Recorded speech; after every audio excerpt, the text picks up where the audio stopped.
আজকে আমরা বানাবো কুমড়োর ডগা দিয়ে কাতল মাছের ঝোল। প্রথমে মাছগুলোকে নুন হলুদ মাখিয়ে ভেজে নামিয়ে নেব।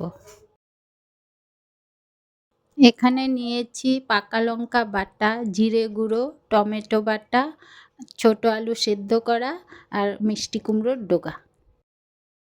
মাছ ভাজার তেলে জিরে ফোড়ন দিয়ে নুন হলুদ মাখিয়ে আলুগুলোকে একটু ভেজে তুলে নেব।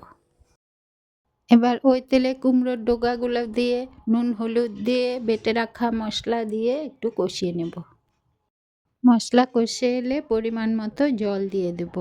তারপর ঝোল ফুটে এলে ভেজে রাখা আলুগুলো দিয়ে কিছুক্ষণ জাল করে নেব। এরপর ভেজে রাখা মাছগুলো দিয়ে শেষে ধনেপাতা কুচি ছড়িয়ে নামিয়ে নিলে রেডি আমাদের কুমড়োর ডগা দিয়ে মাছের ঝোল। আজকে আমার রান্নাটা তোমাদের কেমন লাগলো অবশ্যই কমেন্ট করে জানিও।